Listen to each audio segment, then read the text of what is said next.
Brusque. E como que foi o primeiro passo? A primeira loja? Me conta isso. Como foi abrir a primeira loja? O que você estava fazendo antes também? Nada, vamos lá. Meus avós foram operários numa fábrica.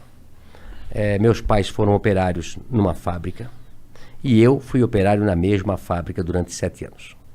Eu me lembro que na nossa época, eu tenho 58 anos de idade, né? E na época todo mundo entrava com 14 anos de idade a trabalhar, que também não morria ninguém. Era normal, né? Eu vejo muitos pais reclamando, inclusive donos de negócio, dizem, eu queria botar meu filho a ser garçom, a atender a mesa, mas não pode. Se vier algum fiscal aqui, me multa, né? Antigamente ninguém morria por trabalhar. Isso também está errado. Então, meu pai, eu sempre fui muito estudioso, eu sou disléxico, né? Disléxico é a dificuldade de aprender a ler nos primeiros também, anos. Tu também? Sim, eu tenho muita dificuldade em ler. Eu também. Nossa, muito difícil. A professora, quando dizia assim, Luciano, continua a leitura. Eu já ia na aula de português tremendo. Eu já ia mal para a aula de português. Eu sempre fui péssimo em português e ótimo em matemática.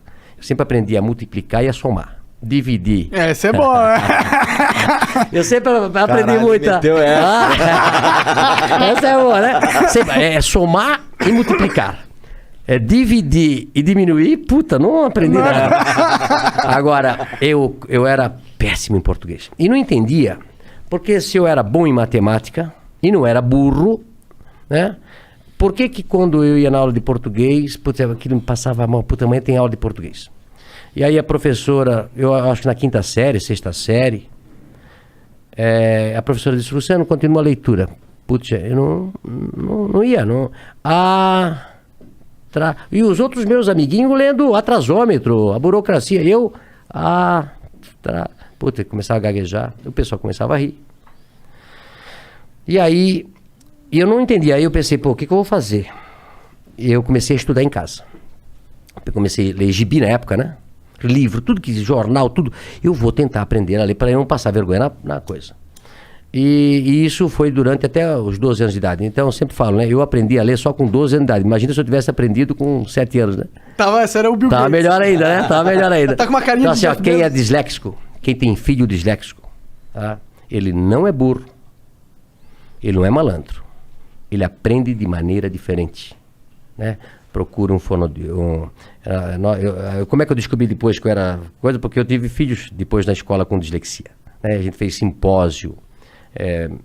A nossa cidade tem colégio, a Cultura, que é especializado em quem é disléxico, né? Os Estados Unidos tem escola para disléxico, onde todo mundo é disléxico.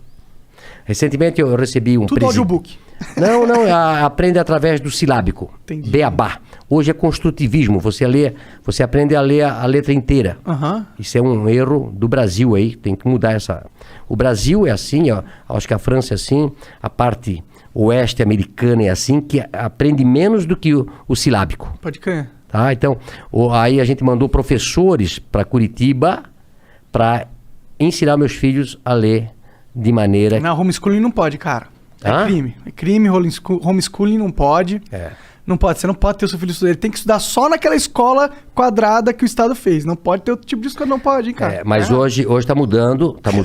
E eu digo para você, quem tem um filho disléxico ou um filho que tem... Esse filho pode virar um problema no adulto, porque ele foi marginalizado na escola, né? E eu, graças a Deus, depois aprendi e tal. Mas eu saí, então, de pais operários. Eu comecei numa fábrica também. O que a fábrica fazia? Fábrica tecidos. Fábrica Renault. Uma fábrica de tecidos de centenas de anos. Todo mundo lá em Brusque trabalhou na fábrica Renault. Ela existe até hoje, lá. será? Eu comprei a fábrica faz 2 anos. Tu comprou? Ah, caralho! Legal. E aí depois de 3 anos eu trabalhei numa expedição. O meu gerente me chama e disse, Luciano, eu era chamado lá até de ligeirinho aí eu corria pra cá, corria pra lá. Eu nunca parei. Eu nunca parei pra conversar. Eu corria nas escadarias, sempre trabalhando, acelerado. Aí um dia ele me chamou, esse meu gerente, e disse, Luciano, você é muito bom pra ficar aqui. Eu te arranjei um emprego de vendedor, lá no outro lado. Tu não quer ir pra lá? Eu disse, puta, vou pra lá. Aí me encontrei. Até hoje eu sou um vendedor. Adoro pessoas, adoro vender, né? E aí depois montei a Van com apenas um colaborador do tamanho dessa sala aqui.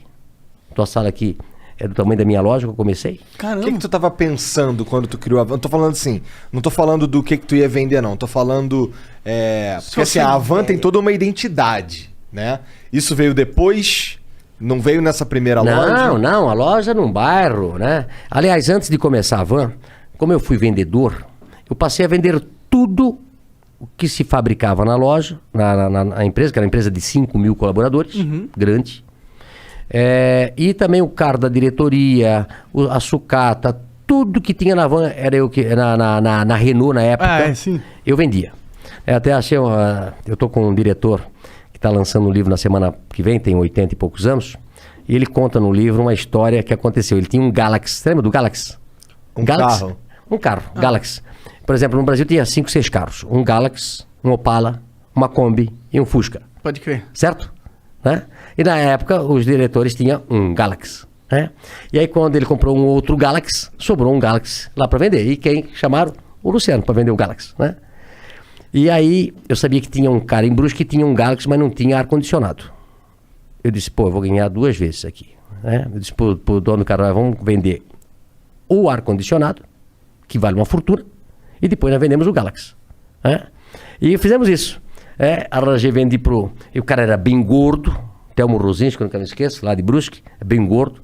Então, eu vendi o ar-condicionado, tirei o ar-condicionado, vendi o ar-condicionado quase com o preço do Galaxy, e depois vendi o Galaxy. Foi um sucesso. Né? Até hoje eu não esqueço disso. Né? Então, assim, depois disso, eu montei primeiro uma tecelagem de toalha, em 1984, com 22 anos de idade. Da hora. 22 anos de idade. E depois eu montei a Van. Por que você tinha esse negócio de montar empresa? Porque seu pai e sua mãe, eles eram operários. Eles tinham alguma coisa de montar empresa, né, dentro deles? Não, e meu pai dizia assim, Luciano... Eu começava das 7 da manhã às 5 da tarde. E meu pai trabalhava das 5, 1h30. E aí, antes de eu ir para o escritório onde eu trabalhava, eu passava no lugar que meu pai trabalhava, que era um subsolo. Trabalhou 42 anos num porão. Meu pai. Caralho. 42 anos. Vitamina D faltava bastante. Pô, coitado. E aí, eu dizia, pai, agora eu vou montar uma empresa para mim. Ele disse, estás doido, Luciano? Eu tô aqui a vida toda de operário. Tu já tá naquele escritório bonito ali. Fica ali, o emprego teu é bom. Olha só, o pai passou a vida toda aqui. Disse, não, pai, eu vou montar um negócio para mim. Mas da onde você tinha isso? Por que você queria montar? Eu acho que feeling... como é que vocês montaram esse negócio aqui? Eu vi os gringos fazendo. É igual, né? Conhecimento. Eu digo que o conhecimento vale mais do que um diploma. Não é isso? Total. Não é a faculdade que tu vai fazer. É o teu conhecimento, a tua força de vontade. E eu disse, pai, eu vou montar uma tecelaginha e vai dar certo. Aí montei uma tecelaginha, depois tirei meu pai da fábrica e botei ele a trabalhar comigo. Que da hora. Isso deve ter sido um dia da hora. Mas você já pagando salário pra ele ou ele foi uma aposta? Claro. Assim? Não. Eu fiquei um pouquinho melhorzinho, né? Entendi. Porque no começo, eu até falo hoje sobre ser empresário, né? Eu soube que aqui vocês também, quando começaram, dá prejuízo. Não, porra. 2 anos de Tu prejuízo. começa, não tem hora para trabalhar, não tem dia para trabalhar, não paga hora extra pra gente e muitas vezes dá prejuízo. E muitas vezes você quebra e perde tudo que tinha.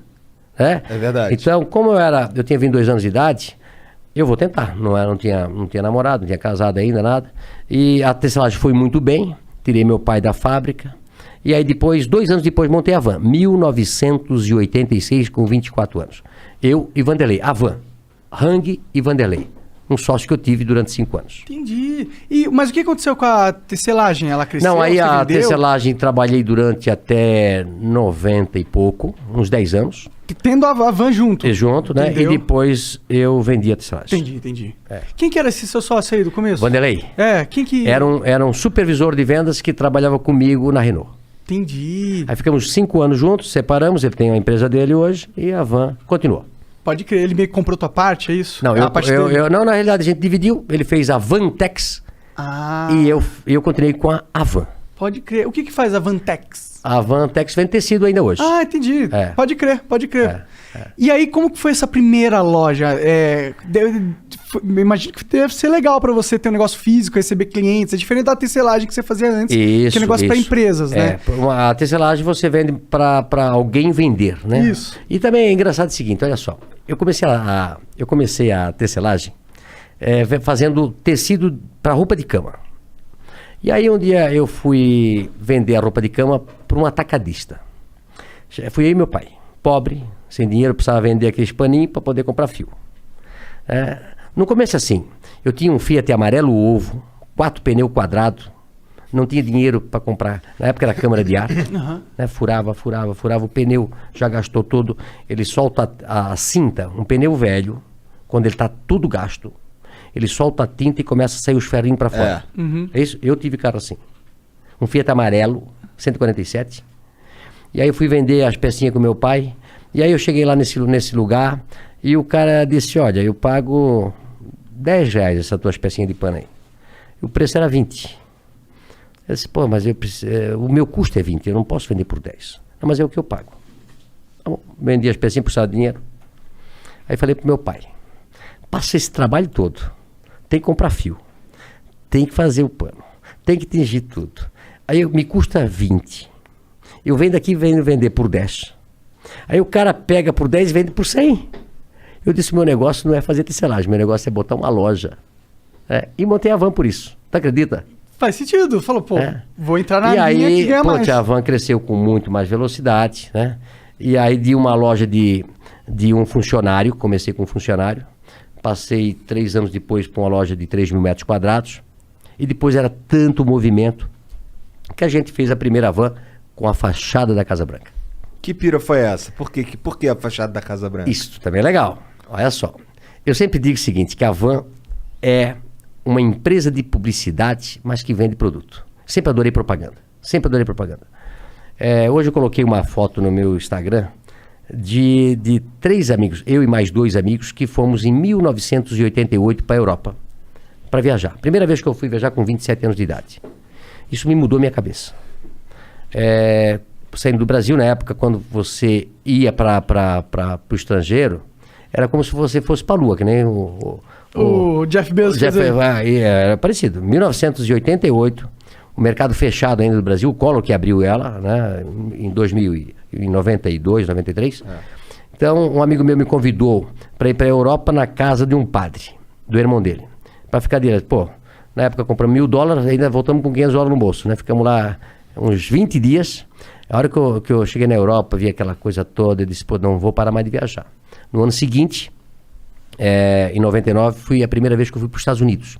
E as pessoas que estão me vendo, 89, jovens, quer mudar a cabeça, faça uma viagem. Né? Às vezes até aqui no Brasil, né? O cara de lá do interior, vai para São Paulo, vai para o Rio de Janeiro, vai para algum lugar, e o cara que quer abrir a cabeça, vai para os Estados Unidos. Né? Vai para os Estados Unidos, vai para Cuba. Cuba vai só ver... Vai fechar a cabeça. Vai fechar a cabeça, né? Mas, puta, quando eu cheguei em 89 nos Estados Unidos, eu e mais 2 amigos, aquilo ali, você não via um carro igual. O Brasil só tinha 5 carros, 7 naquela época. Você não batia um carro com uma mesma cor. Era uma coisa de louco. Eu fiquei impressionado. E depois eu comecei a viajar todos os anos para os Estados Unidos. Uma delas, eu fui para Washington. Né? E aí eu trouxe um cartãozinho postal da Casa Branca e deixei lá na gaveta.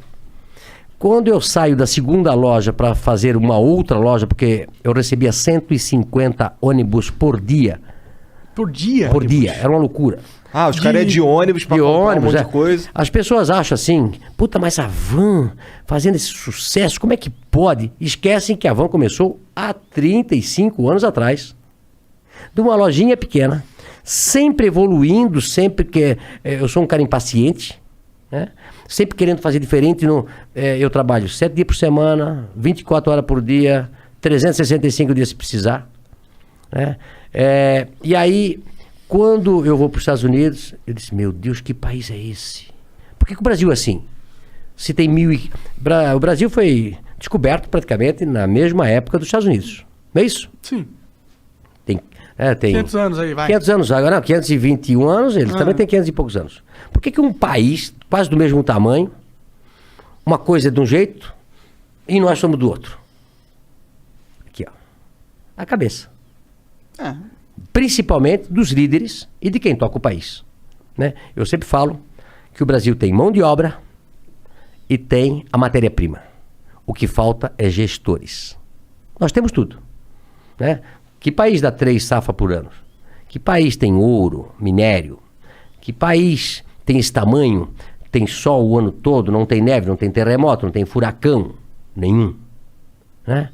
Mas aí quando eu vi os Estados Unidos, eu pensei, eu vou levar um modelo americano pro Brasil. E aí daí eu fui montando a van, fiz a primeira Casa Branca, depois uma criança, no ano seguinte, de 7 anos, me deu a ideia de botar a Estátua da Liberdade. Cara, foi uma criança, então, daí que veio. Eu quero dizer, os 2 caras que fizeram o projeto da Casa Branca, o Antônio Zendron Neto e o Miller, né? São 2 caras, o Fernando Miller, foram os caras que projetaram a Casa Branca naquela época. Tu imagina inaugurar uma loja numa cidade que tinha 60 mil habitantes, uma loja de 8 mil metros quadrados.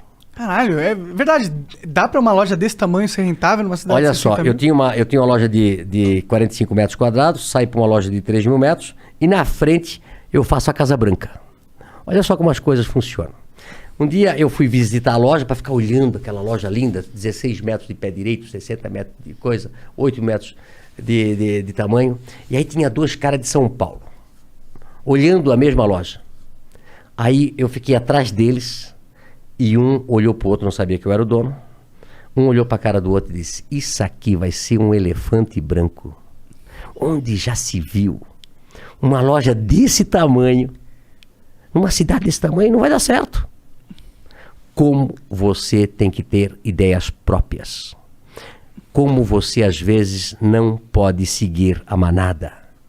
Como você, às vezes, com uma ideia maluca de fazer um programa, começar do zero, vir para São Paulo, ou vocês começarem em Curitiba. Sim, sim. É isso? Isso. Vai dar certo, vai dar certo, vai dar certo, e é o sucesso que é.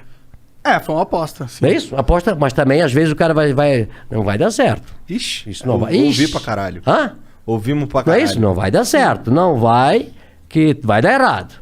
Né? Tem que tentar. Ih, não tem convidado suficiente. Isso, vai faltar assunto. O que vocês vão falar? Já pensou, né? Pois é. Então, assim, ó, eu acredito. Eu tenho uma frase do Beto Carreiro Worth. Eu era muito amigo do Beto Carreiro Worth. Era um cara visionário também, né? Começou do zero e monta aquele parque lá em Penha.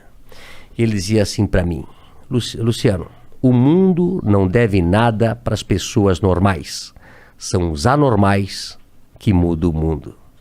Então, se todo mundo seguir a manada, todo mundo fazer igual, não vai mudar o mundo. Precisa desses loucos para fazer estátua, fazer isso, fazer programa, e testar. Se não deu certo, volta atrás, faz de novo, volta.